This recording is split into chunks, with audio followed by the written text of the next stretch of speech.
Good day, everyone out there. Happy Tuesday, post New York Comic Con. We survived it. Woo! What a show. What a week. I'm tired. Yeah, shows are normally 3 days. Yeah. This is a week, you know. You were there for a week. You were there for almost. a week. A week of walking up and down stairs, and remarkably, the only lines were to use the escalators. Got in the bathroom fine. Got to the artist just fine. Spent a month there one night. Yeah. Spent a month there one night in the escalators. Jeez. Yeah, the escalators. That's the line. That's the secret line. The line ride? Yeah, the line ride. Yeah. Anyway, I am Drew with Comic Slate once again with Kyle. Not Kevin. It says it right down there. There. Not No. Kevin. Come on. All right. So big, huge announcement. We're not going to bury the lead. Tomorrow, Wednesday, October 13th, which is also your birthday, by the way. It is. Kyle's birthday tomorrow. That's why Sean did this. Yes, that's why. Obviously. Yeah. Obviously. We have Donny Cates in the store. Whoa. Yeah. Get out of town. Yeah.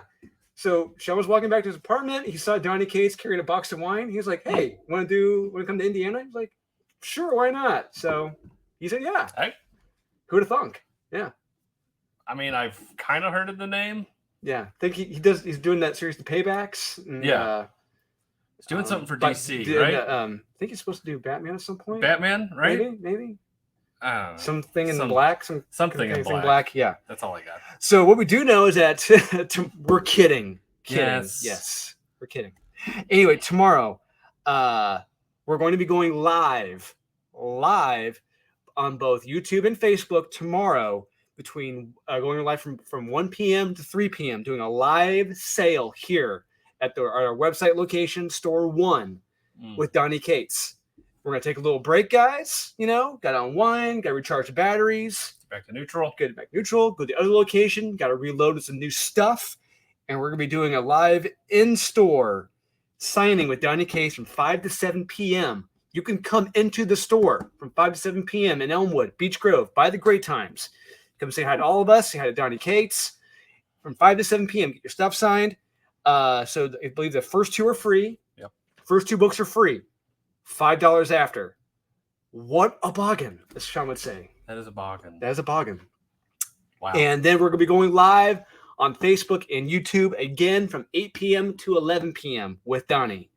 It is a day of Donny tomorrow. It's a Donny day. It's a Donny day. You should see Yeah. some of this stuff that we're seeing right here. Yes. Oh, yeah. There's some pretty sweet stuff we got laid out. Like stuff I hadn't seen before. I've never seen it either. Yeah. There's stuff I am buying myself. I'm buying yes. some prints for sure. Just wait, guys. So, and if you can, go to comicsleaguecomics.com. We've got a lot of stuff. If you can't make the live sales, that's fine. Go to comicsleaguecomics.com. You get some pre-sold stuff. You can get some stuff that we got up, like his King in Black cover he did with the Todd Father. You get some Venoms, get some Thors, some Thanos. I can say Thanos. It sounds more distinguished. Yes, that's just me. Mystery boxes. Mystery boxes. Letting you guys know ahead of time. The mystery boxes. They're going to pop, smoke, and vanish, guys. So Sean knows how to do mystery boxes. Yes, trust me. Yeah, you don't want to miss out. Yeah, it's like $100 mystery box. You're getting $300 of stuff in a mystery box every time. Trust me. And if you want stuff graded, we're offering the graded options as well. So remember that. Can't make the live sales? Stay calm. Go to comicsleaguecomics.com. You can place an order there. Don't panic. All right. So with that out of the way, let's get to the reviews of the week for the week of October 13th. Here we go. So it was a interesting week this week. It was a week. We're gonna get straight to the Mez and Skippets. It's right now 10 p.m. on a Tuesday. Yep. I've been here all day. Yeah. Review. Yep. Post show. Get ready for Donny. We're here for you guys. All right. Just keeps going. Revolutions. Yeah. You know.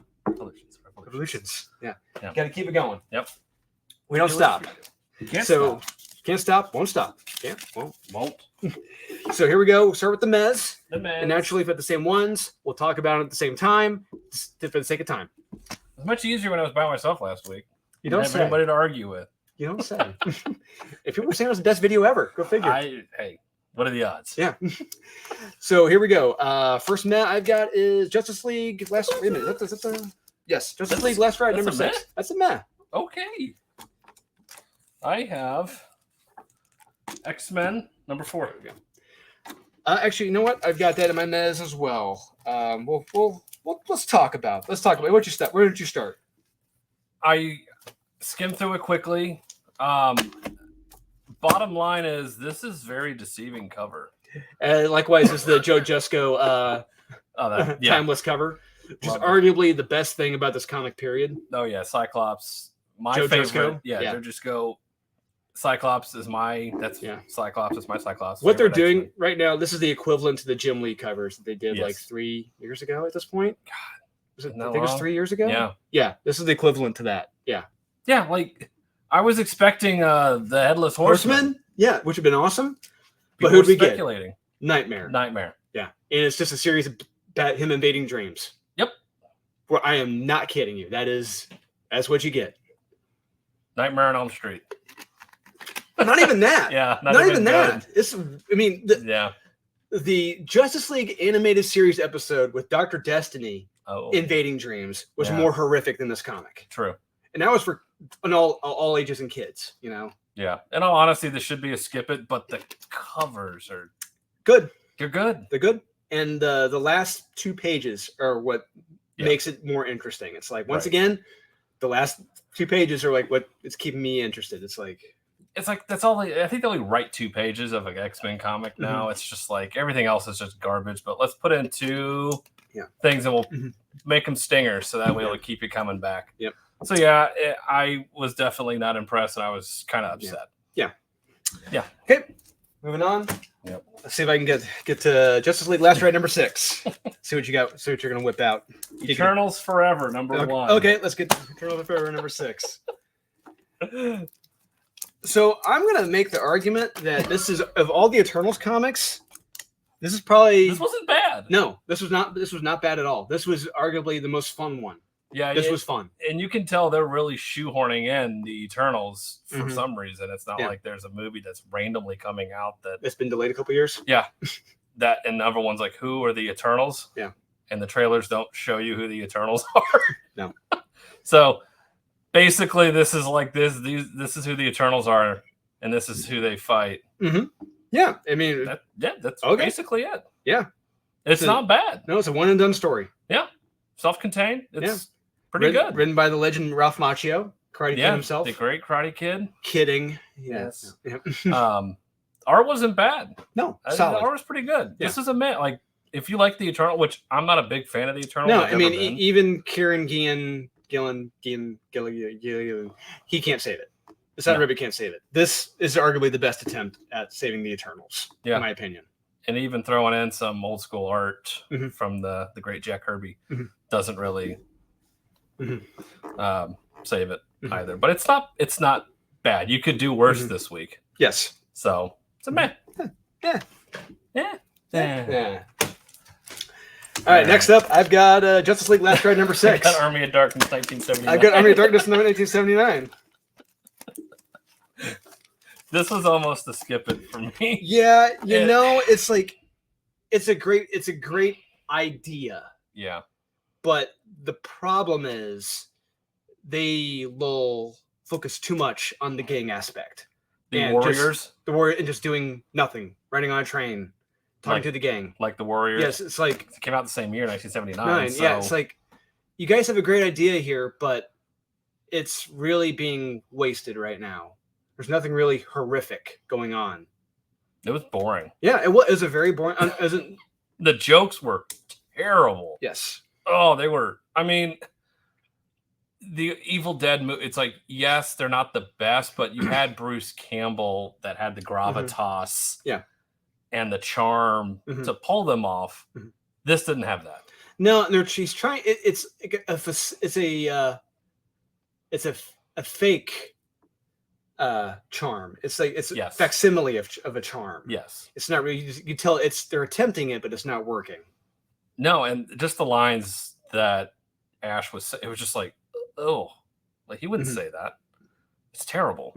So I mean, this could be art's okay. I was expecting much worse, so I guess that is why you could do much worse. It's a mess. I'm hanging on because there's something there, you know. I think it's going to go someplace, but I know I'm hanging on. I'm a big Evil Dead fan. Yeah, likewise. I have been since I was a kid, and so I'm holding hope. Yeah, and I do like the Warriors. I think the Warriors is a good movie. Yeah, in the first issue of this series, it's a great idea, great intro. You know, it's like, oh, the Warriors with the Evil Dead. This is awesome, but it's like it's not really going anywhere. Yeah, you're missing out. Yeah, there's just a lot of talk. Just a lot of talk. Yes, it's like walking around. Yeah, talking and not talking. Not talking. Yes. So it's a meh. Yeah. Next up, I've got Justice League Last Ride number 6. Chicken Devil. Okay, there we go. Hey, I've got that in my. Okay, I got that for later. So Justice League Last Ride number 6. It wasn't bad. I thought it was all right. My problem is, the reason why I have it as a meh is because I must not have read the last issue because I didn't see there's a big twist in this with what happens to Darkseid. Oh yeah. And it's like, oh crap. I must not have read the last issue unless I did and I didn't see that, but like I'm fairly certain I would have remembered that. But pretty shocking revelation. Yes, it is. But another reason why it's a mess because this is a huge story, and it's not in continuity at all. That's why it's a meh. I'm like, I really want to be invested in this, but if it's not in continuity, why the hell should I be invested? Because you want to have fun. I want to have fun, but like, can't you have fun? I can't. I want to have fun. I love having fun. Yeah. Great. Rock and roll all night, part of every day. Yeah, but why should I be invested if it's not in continuity? You don't have to be invested to have fun. No, you just have fun. I want to have fun. But yeah. The cover's badass. Cover's awesome. I love the cover. Oh, arguably one of the best covers of the year, right there. Yeah, like I want that. Yeah, I want that. No way. I want that painting.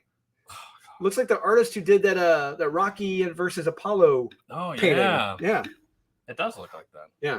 Like I need that on a canvas. I know, right? Yeah. It's nice. We just gave DC an idea. There we go. I know. Damn it. Okay, Chicken Devil. Chicken Devil. The art is terrible. Art is not good. Art is awful. And it is so spastic starting out. It is so...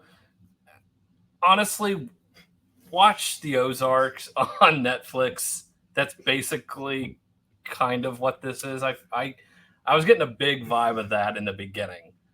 With the guy and his business partner and what happened. It's like, I've seen. Is this the Ozarks? This is sounding a lot like the Ozarks.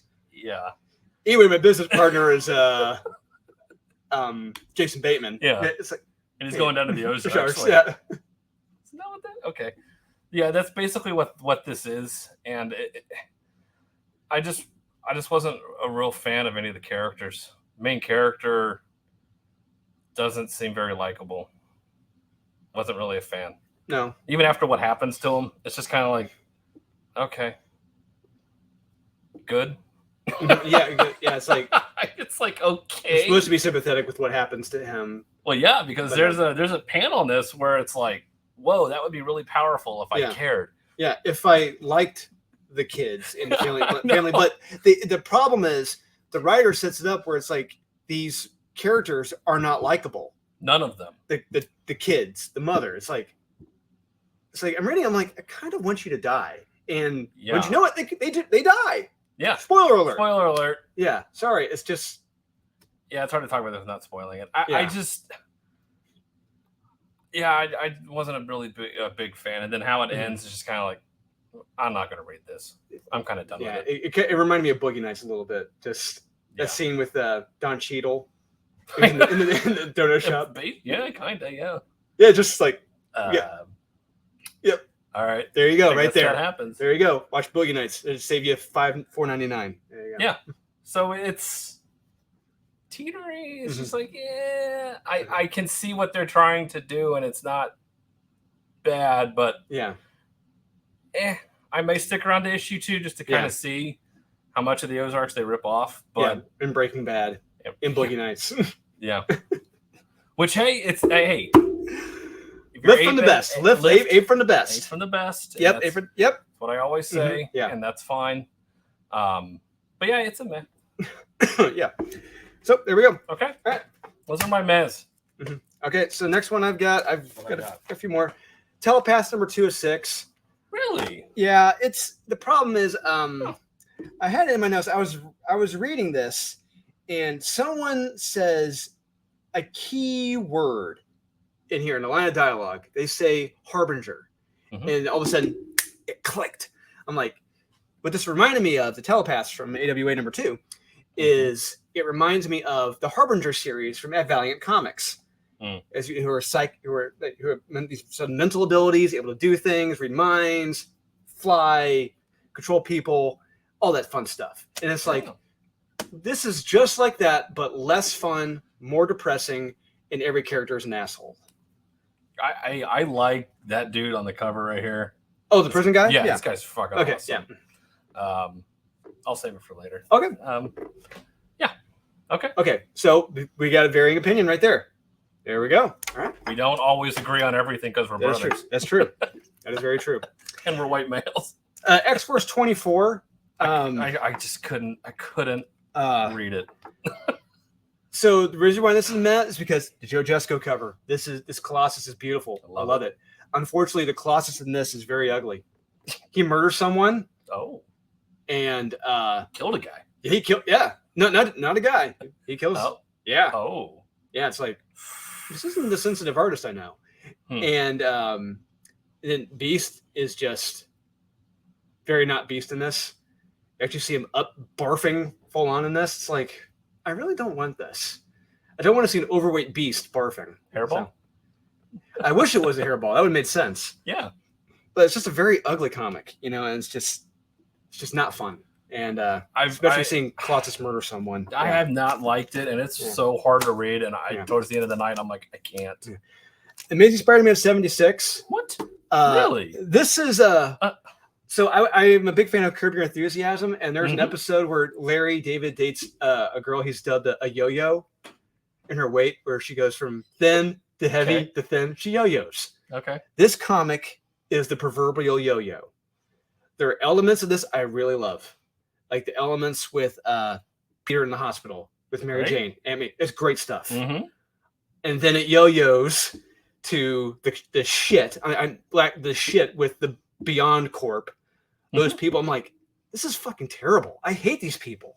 It's just small part of that. Wait, it's half the story. It's not a small part. It's half the story. And it's like, and then it yo-yos back to the good stuff. And then it yo-yos back to the bad stuff. I'm just like, this is the proverbial yo-yo comic. And it just, half of this is good, half of it is bad, in my opinion. So I guess we may have a differing opinion later. We will. Okay. Great Jesco cover, by the way. It's awesome. Yes, once again, Jesco. Yeah. Next up, Batman the Imposter. Yeah, no, that one, I couldn't find another copy, so that'll be here too. Okay, Batman the Imposter. So it's not in my skip it's because the Andrea Sorrentino art in this is gorgeous. Great. Andrea's art is fantastic. Now, the problem I have with this is that it's one of the screenwriters, I believe it's one of the screenwriters of the new Batman movie, because the way Batman is drawn in this, it's Robert Pattinson. It is 100%. It is Robert Pattinson. And they've said this is like Batman 2 or 3 years into his career. So it's a younger Batman being lectured by Leslie Tompkins, and let me go over the story beats. GCPD's trying to hunt him down. He's public enemy number 1. There's a big campaign to take him down. There's a copycat. Yep. Now, I'm reading this. I'm thinking to myself, why does this Batman story in particular sound so familiar? It's really reminding me of a much better, much more well-told, much more well-illustrated story. And wouldn't you know it suddenly clicked. Boom. Batman Prey. Right there. Batman Prey by the great legends Doug Monaco, Paul Gulacy, Terry Austin, and Jimmy Palmiotti. Ooh. So it's got it's an older story, Batman in post year 1, and then right after that. Okay. So Terry Austin and Palmiotti were like on the part that was written afterwards. Yeah, but Paul Gulacy, Doug Monaco, this story was amazing. This is a Batman post year 1 dealing with crime, drug dealing in the streets. he's public enemy number one. There's a big multimedia campaign to take him down, and police are after him. Okay. And he's public menace. It's like, this is fantastic. This is how you do it right. You don't make it a grim and gritty real world where he's depressed, he's evil. It's like, this is not fun. It's not fun. This story was fun. Art looks great. Yeah, Paul Gulacy, legend. He's known for Master of Kung Fu and that's right. God knows what else. He is an amazing artist. So yeah, if you have the time, want to read a better story than Batman the Imposter, check out Batman Prey. And here we are once again. So yeah, but once again, the Art by Andrea Sorrentino is good. I'll say that. Yeah, him being lectured about assaulting people. Yes, by Leslie Tompkins. Yeah, that really got under my skin. Wouldn't use that turn of phrase. No. But when they're criminals and rapists. Yeah. Yeah. But hey, splitting hairs, I guess. Yes, we are. Yep. Next up, I have Avengers 49. Okay, that's a skip it. Okay, so for me, once again, Joe Jusko cover. Gorgeous. That is She-Hulk. That is the She-Hulk right there. Hashtag my She-Hulk. Yes. So not the big reveal with Jennifer Walters, why she's doing it's like, really, Aaron, Jason, that was arguably the laziest thing. It's that the head slapping moment. Yes. It's like, what the hell? But the more interesting, there is a good story in here, but they don't focus on it. Okay. It is the Namor possibly being forced to abdicate his throne as king. Yes. That is the story right there. That is in the very beginning here. I'm like, ooh, I love this. Mm-hmm. This is the story I want. This is the story I would love to write. And just they were being forced to abdicate. But having people talk shit to him. Yeah. It's like I put fucking Namor in his place. I love that. Yeah. I love seeing that. And then it's just like and then we're done. Yeah. It's like and then it just it gets stupid after that. My eyes are glossing over. I'm like, I can't. You had me, then you lost me. And it's just but really quickly. Man, what does save it is that beginning, the first few pages with Namor and the cover. So it's a great cover. Yes, it is. Next up, I've got He Who Fights with Monsters, number 2. Oh yeah, I again couldn't find another copy. That'd be a meh for me. So once again, I'm holding out hope for this. For the people in the comic. Yeah, I mean, this is a long walk for a short drink of water. Yeah. 2 issues in, and we haven't gotten to the point yet. Anything. It's like, this is, if I want to read this, I'm just going to watch Schindler's List at this point, I'm going to save you money. Go watch Schindler's List. All right, this is where we're getting through after 2 issues. Yeah. That's it. And then we're finally going to get, maybe get the monster, maybe get the monster at the end of this. Yeah. It's just going to be Hitler. But it's just... We get it. Mm-hmm. We get it. Yeah. Okay. Yeah. Why are you torturing us, the reader? Yeah. Yeah.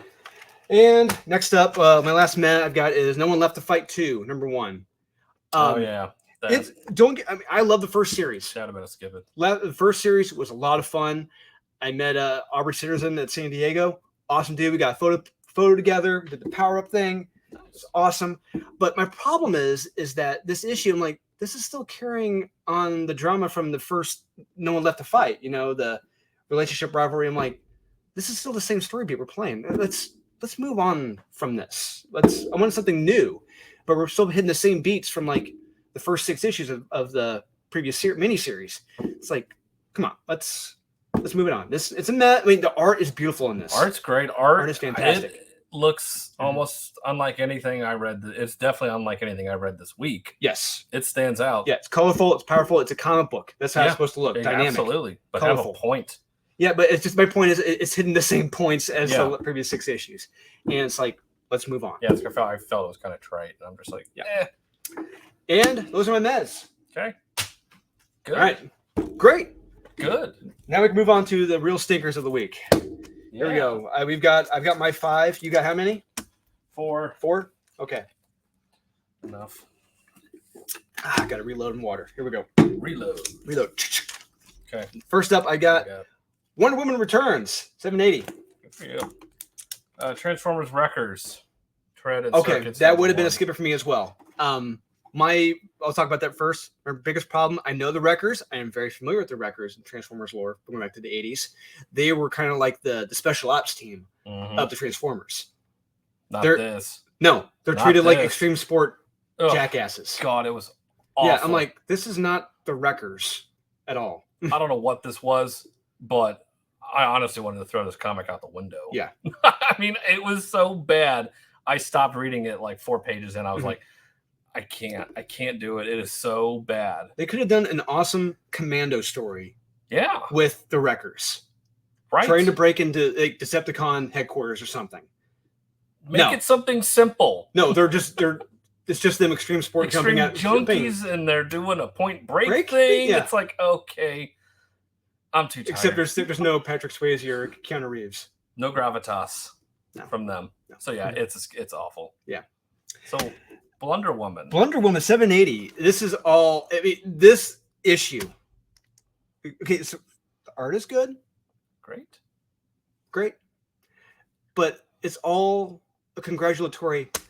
It's so great to have you back. Oh, it's nice to have you back. Oh, it's so great to have you back. You're amazing. No, you're amazing. No, you're amazing. No, you're amazing. You're amazeballs. So it's all this issue is. It's all it is. It's just like you're amazing. No, you're amazing. It's just seeing Batman smile in multiple panels. It's just something very, very wrong about it. There's some certain things that shouldn't be done. Batman smiling in multiple panels is one of them.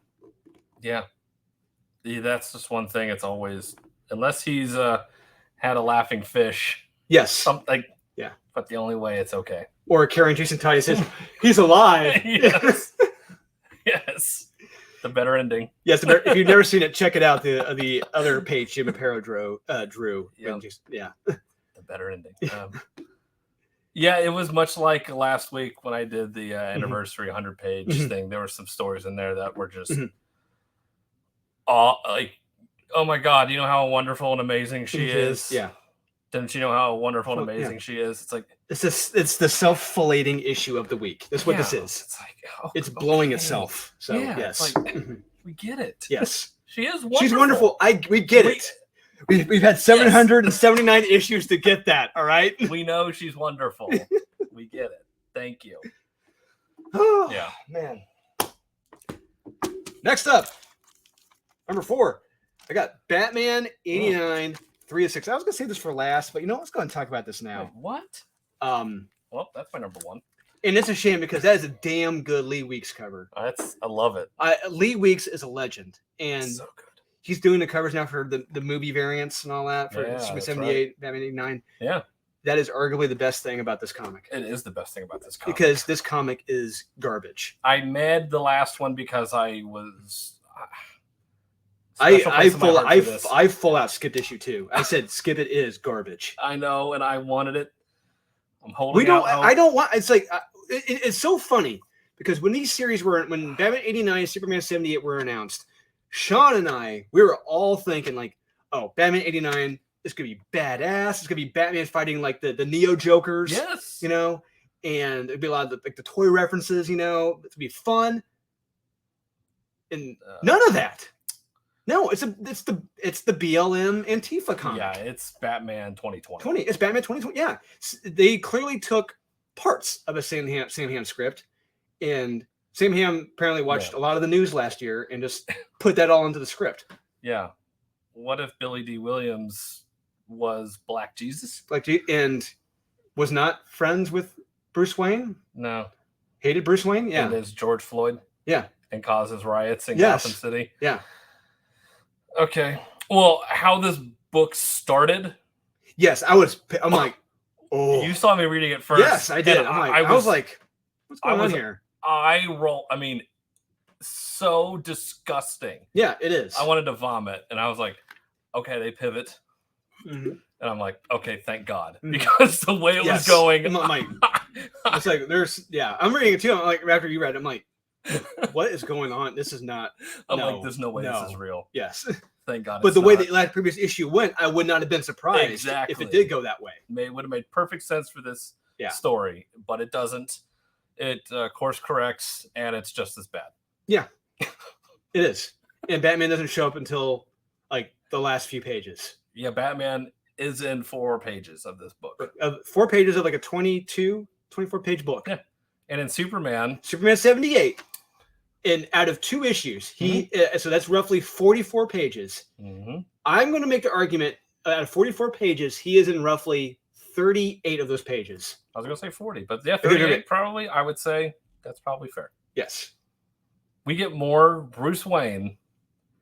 Barely any Bruce Wayne. And we get more Robin and Joe's auto department. And yeah, it's like, well, this character go away. Yeah. Go away. And Billy D. Williams is Two-Face. I'm like, if this is how they were going about it, I guarantee you it was not.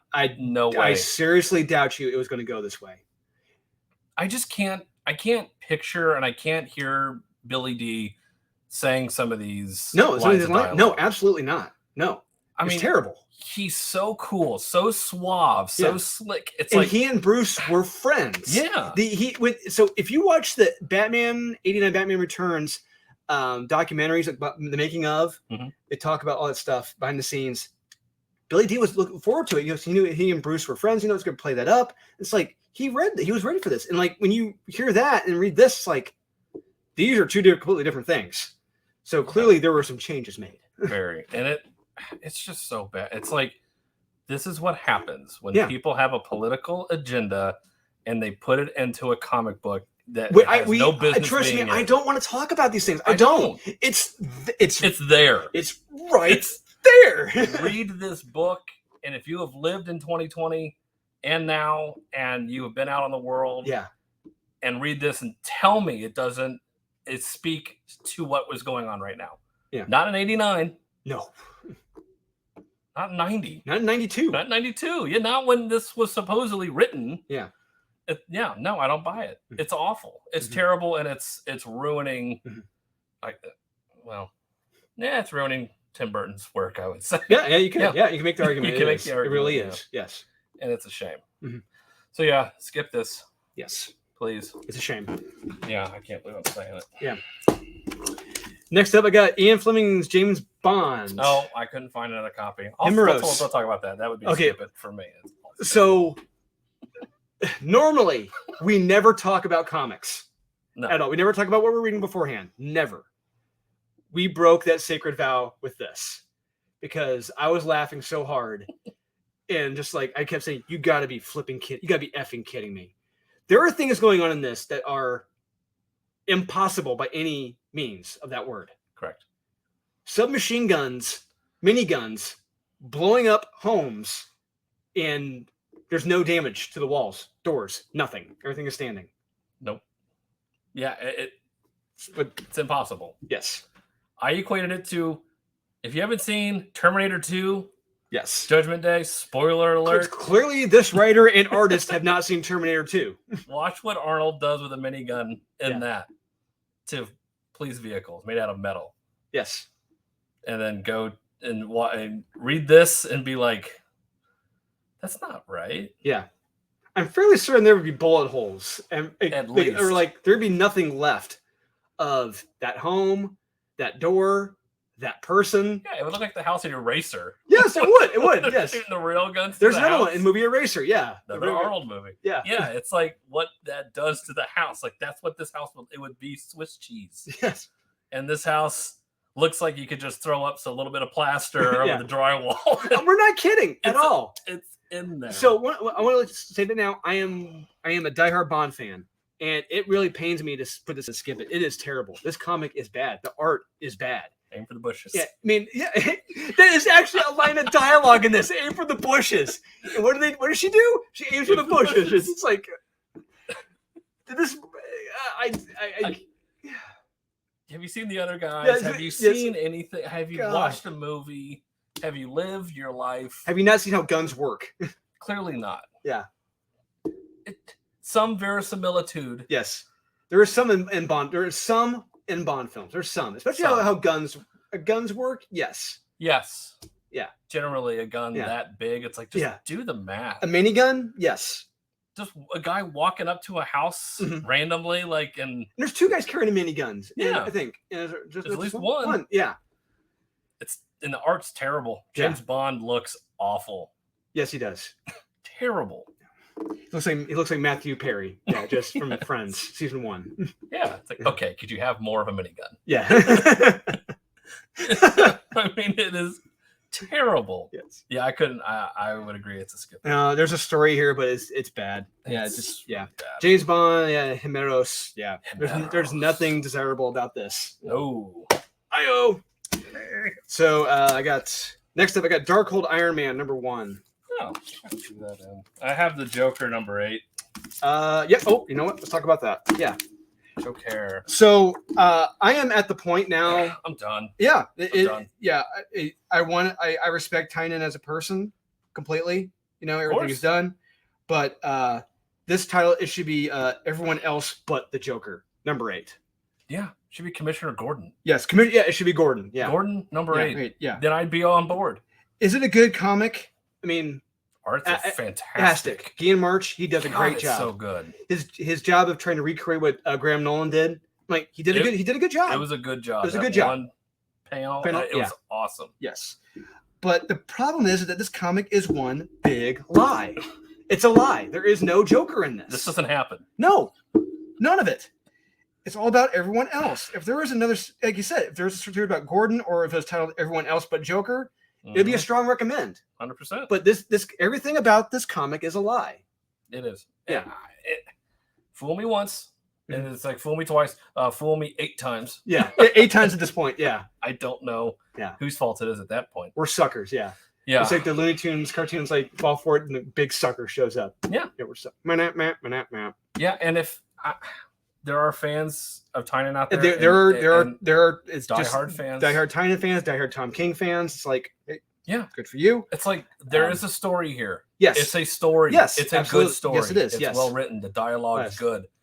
However, this title is wrong. a lie. Yes. If I could see vengeance, if I could see this in this comic, and she describes what she wants to do to Joker, and I'm like,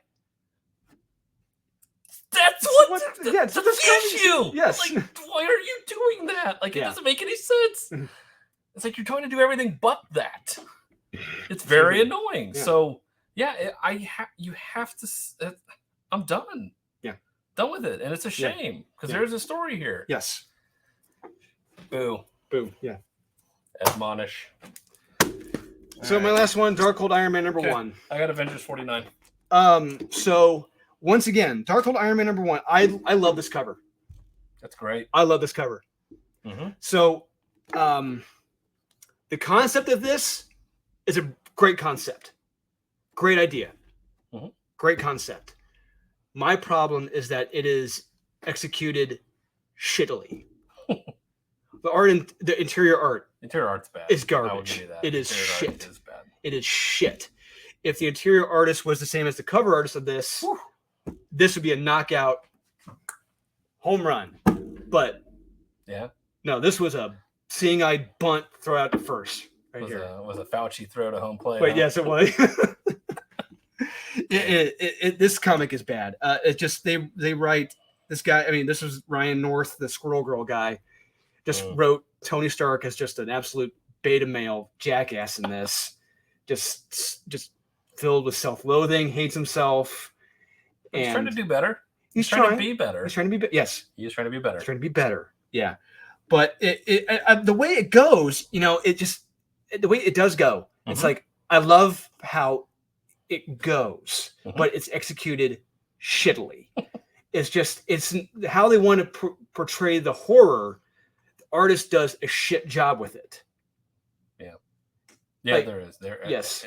There's one solid panel where, spoiler alert, you see like the skin without the arm. It's like, okay, you got me there, you got me hooked. But after that, it's just you see weird white lines coming out of his armor. It's like that's what I was going to bring up. There's one it's supposed to be really traumatic. Yes, but it doesn't come across that way at all. No, it looks like just kind of like he's sweating profusely. Yeah, it does. It looks like he's sweating profusely. Yeah, it's supposed to be this body horror stuff. Like The Fly, but right, that's exactly. Yeah. It's very Cronenberg. It should be. I mean, they're going for a Cronenberg aspect of this, but Cronenberg, being Cronenberg, is good, whereas Ryan North is shit, and Sana, the artist, is absolute dog shit. And they Yeah, they whiffed and missed this one. Yeah, they did. Because I mean, the way it's set up at the end, I'm like, this had a good story setup, but they fucked it up. Yeah, they did. I have it really low on my top 10. What? But strictly because I like the story. Okay, but yeah, like I said, it is a good story, but in my opinion, they executed it shittily. Yeah, where's that being? We're gonna show it. Yeah. It's just I can see what they were. Yeah, they were. Yeah, right there. Exactly. So you see the cover right here. Yeah, looks horrific. Yeah. Then spoiler alert, he looks like he's sweating out of his armor. Yeah. It's like, really? And it's very boxy. Yes. And it just looks odd. Yeah, that I really liked the story. Yes. Hence why it could have crept up into my top, and it did. But bear in mind, in my opinion, comic books are a twofold storytelling aspect: art and the written word. The art in this is dog shit. You have half of a good story right here. I feel like you have enough of a story to where you can have subpar art. This is very subpar. It's very subpar art. I will give you that. It is very subpar, but it's just enough to where it's like you can overlook some of it. And art is art is subjective. It is very subjective. But when you go from this, to that, it's jarring and it sucks. It's a letdown. It's a bait and switch, and it's a big letdown. It is. I'll give you that. So all right. Yeah. Avengers 49. Yeah, we talked about it earlier. Mm-hmm. I wasn't a fan of this. The first 2 pages, I guess, with Namor are great. Yes. Mm-hmm. And then the rest is just absolute dog shit. Mm-hmm. I could not care less about anybody else and what's going on in this comic. It's hard to really, when they're fighting, it's hard to tell kind of who's who. Yeah, I'm like, where is this? Why is this jumping over? Who is this? Is that Black Widow? Is that T'Challa we're talking about? I don't know. Wait, and Thor? Yeah, he's able to start an electrical storm under the ocean. Sure, why not? Throw in everything. It's like, why not? You have the ghost driver driving in the ocean. It's like, sure, fine, all right, have fun. Yeah, no one's reading at this point anyway.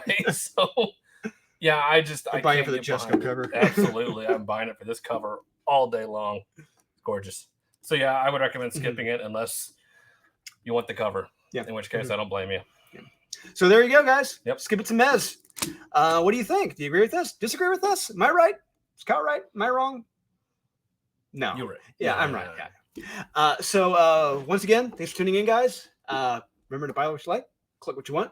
Don't listen to the haters, and stay tuned very soon. Coming up next is our top 10 video, and we will see you guys here, guys.